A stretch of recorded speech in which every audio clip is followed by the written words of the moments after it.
I'm in Uganda right now, visiting with our missionaries Russ and Sylvia Daniels, and also attending a pastors conference where we'll be discussing missions and challenging the churches and pastors of Uganda to do their part in world missions as well. They're all excited about that. Uganda is known for a lot of different things. One of the things is the equator goes right through Uganda. And so I'm standing on the equator with my friend Russ Daniels. A few other things that are interesting is Uganda also is on the side of Lake Victoria, which is the largest lake in Africa. And then also it is the source of the Nile River that goes all the way down through Egypt to the Mediterranean. And so Russ, I'm glad to be with you here again in Uganda. We were here 8 years ago. In fact, we stood right here. And we had a good time celebrating the 20th anniversary of your church. When did you come to Uganda? Well, we came as missionaries to Uganda in 1994 in February. So it'll be 29 years next month. Okay, good. And we of course we visited Uganda in 1984. Dad and I visited Uganda, and that's when God called me to Uganda as a missionary. And then Sylvia and I visited in 1986 after we got married and came on a survey trip. But in 1994 we came as missionaries to Uganda, began ministering in Mbarara in the southwest, and got a church going, Bible Institute got started, and training guys, and the ministry has just grown from there. Wow, that's great. Well, we're going to talk a little bit more as we go through different parts of Uganda, and we're going to show you a little bit more of the ministry here and the neat things about this country. I'm here at Bible Baptist Church in Mbarara, Uganda. And this is where the pastors' conference is being held. It's been a great meeting so far, a lot of discussion about the Great Commission and the responsibility of the churches in Uganda in the Great Commission. And so it's been a blessing to see them catching on to the vision. We have about 25 pastors that have come from Kenya. Took them 28 hours to come by bus. They had breakdowns, accidents, and all kinds of terrible things, but they got here and they've enjoyed being here as well and getting to meet pastors in Uganda. The thing about these kind of meetings that really is a blessing is to let pastors know they're part of something that is worldwide. It's not just something right here in their little area or their part of the world. And so there's pastors from all over Uganda and Kenya, and we're just getting excited about what God is going to do through these churches as they follow and be a part of the Great Commission. Well, Russ, we're in Mbarara, where you guys really started out your ministry when you came to Uganda back in '94. Yes. Tell us a little bit about this town that's now really a city. Yeah, it's really grown and changed. When we first came to Uganda and chose this area to get started, it was a key location, a key town, kind of a hub where you branch off, go to Rwanda or Congo, and it's a growing area. I think the town was about 50,000 people back then, but it's really grown and it's booming. I think it's technically a city now. They had to have so many banks and so many things, but I think they've achieved that city status now. It's the third largest town or city in Uganda now, I think. So wow, it's really booming. That's great, and it's good to know we have a church here and ministry going on to reach these people. But really, you could have many churches in this city. Yes, true.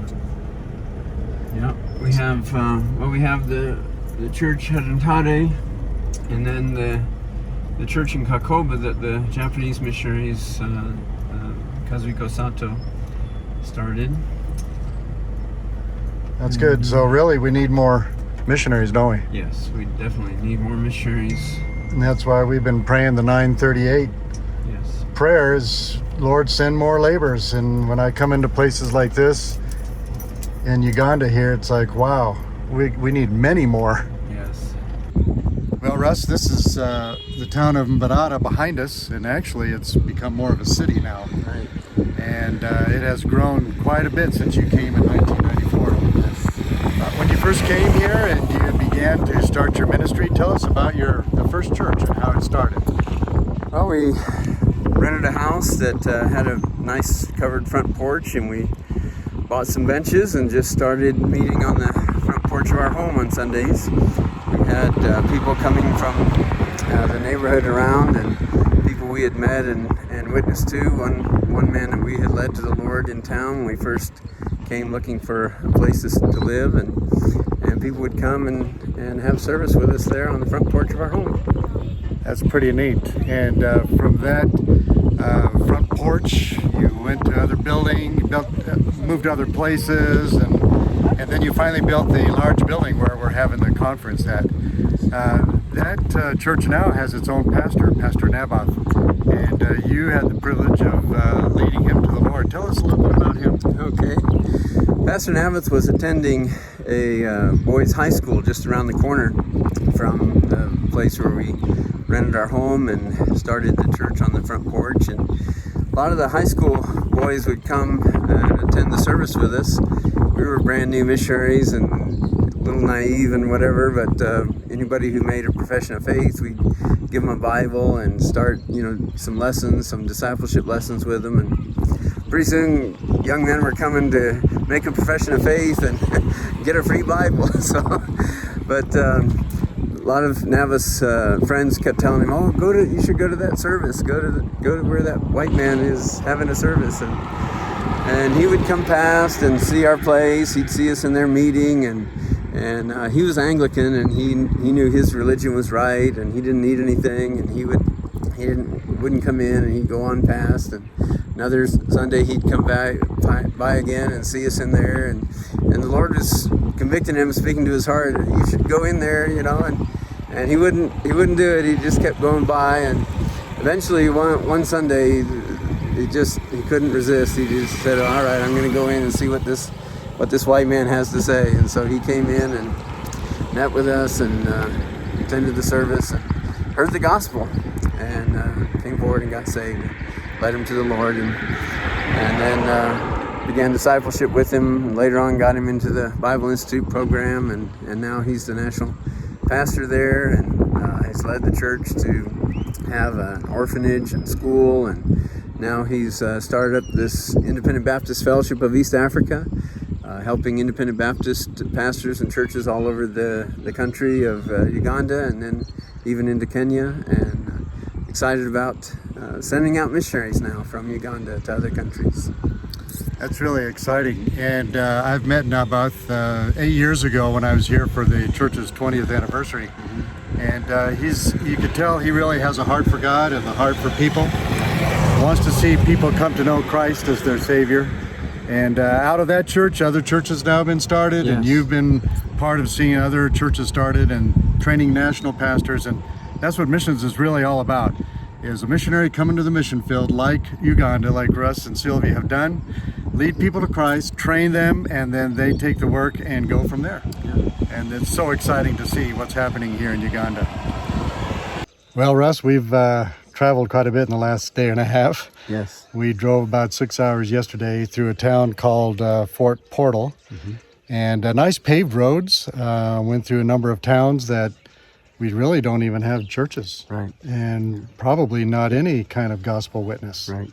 And so, wow, when I was going through those towns as you were driving, I was just praying and saying, God, we need more people to come here. We need more missionaries. Yes, we do. And then this morning, we drove out on a paved road, then a dirt road, and then a kind of more of a trail, a little bit more. Yeah. The roads got a little bit smaller, but we came to this church. And tell us a little bit about this church. This is Sayuni Bible Baptist Church in Chenjojo District, and the church was started originally by one of our guys from Barara, Pastor James Nkwasibwe, and then he was working with us in Barara, moved up here with his family and bought a piece of land and started a church, and after his wife died, he went back into the military. But Pastor Ivan Asimwe took the church over, and we moved it to this location to be closer to where there were more permanent people. and we were able to get this piece of land, and then a piece of land that goes further on down the hillside. So we have a good piece of land here for a Bible training center is what we want to do in the future, and the church is growing and doing well here now. That's really neat, just to hear how churches can get started, even out here in more of a remote area. Yeah. How God works that out and has used you and Sylvia to do things like that. There's a unique story about this area. Yeah. One of the people that used to live here who has since passed away. Tell us a little bit about that. So there was a Ugandan man out here named Bisaka Obosobozi, and he declared himself to be the creator God. And a number of people out here were worshiping him. His cult really grew, and there are a lot of people out here that worshiped him as God. And when the church moved to this location and started growing, he ended up getting sick and passed away just 2 years ago now, in January. So what do you do when your God dies? People were more open to the gospel, to the truth, and the church here really began to grow. People began getting saved and baptized, and we began trying to get them counsel and discipleship and training.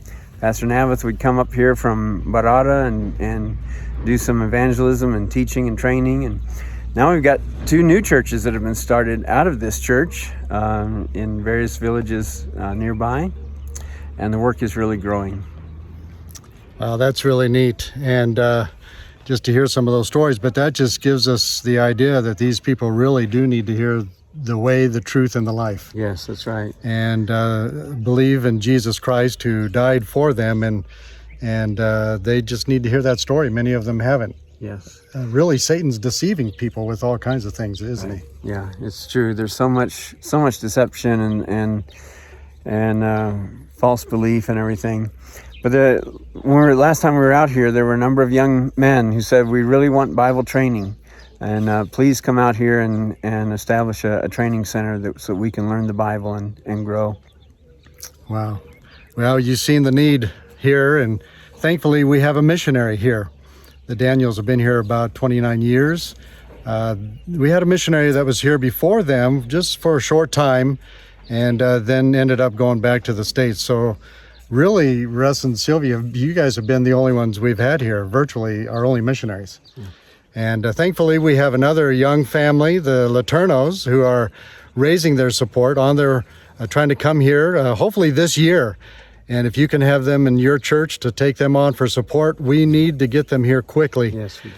And just as we've talked about in the 938 challenge and the 938 prayer, we need more missionaries. Would you please take it seriously and pray as the Lord of the harvest gave the command, and actually a prayer request from Jesus himself, who said, "Pray to the Lord of the harvest that he would send forth more laborers into his harvest," because the harvest is huge here in Uganda. Yes, it is. But the laborers are few.